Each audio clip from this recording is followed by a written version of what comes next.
be real with you. When I first started riding bikes, I thought that washing your bike was something only real cyclists did. Like the ones with an expensive bike, matching kit, and spotless white shoes.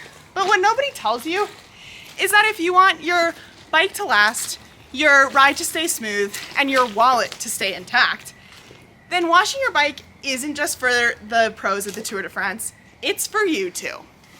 Welcome to episode 2 of Not Your Boyfriend's Bike Mechanics, the series for every rider who's been made to feel like bike knowledge is some kind of cool kids club. Let's change that. Today I'm going to take you through my go-to routine for washing my bike. Here's the thing, it's not that deep. You don't need a special pressure washer or a bike stand or even a special soap. Everything you need is probably already in your kitchen. Here are the supplies I'll be using. I've got soapy water in a spray bottle, a soft sponge, and a scrubby brush. And if you are interested in upgrading your system, I would recommend investing in a degreaser. That'll keep your drivetrain running extra smooth.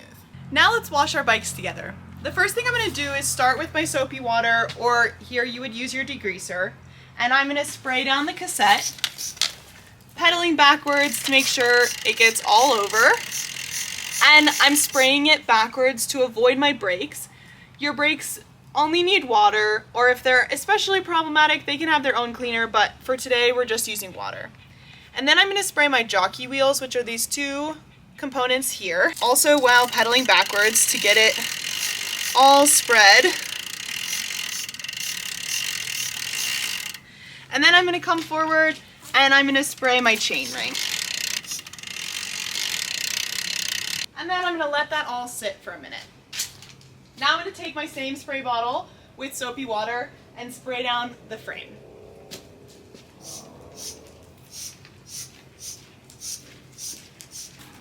And now using my soft sponge, I'm going to get in the parts that are a little extra dirty.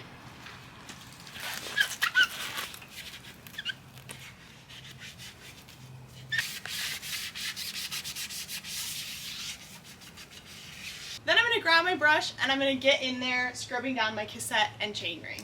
So I'm going to start with my cassette. I'm again pushing the pedals backwards so I can get the whole thing, and I'm moving up and down to cover it all as well. And then I'm going to move down and get my jockey wheels, and then I'm going to get my chain, and I'm going to try and do all sides of my chain. So I'm doing the bottom and then the top, and then the rest of that brush is getting the sides. And then I'm going to come up to my chain ring and I'm just going to put the brush along those teeth, trying to get any grit and grime out. And now I'm ready to rinse it all down. The things I'm going to make sure I don't do with the water is blast the bearings. And bearings are anywhere there's an opening in your bike.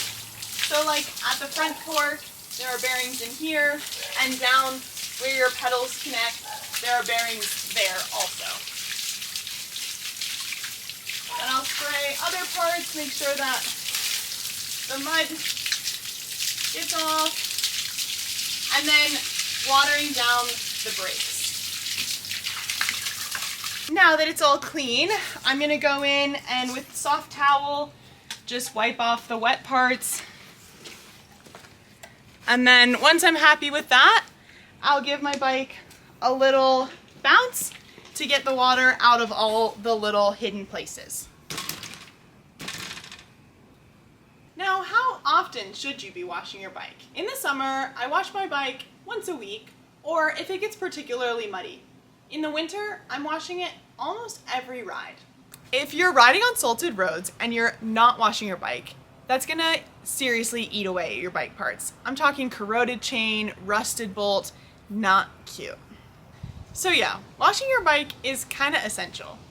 A clean bike not only looks good, but it keeps your rides running smoother for longer, which means fewer unexpected repair bills down the line and a lot less headache.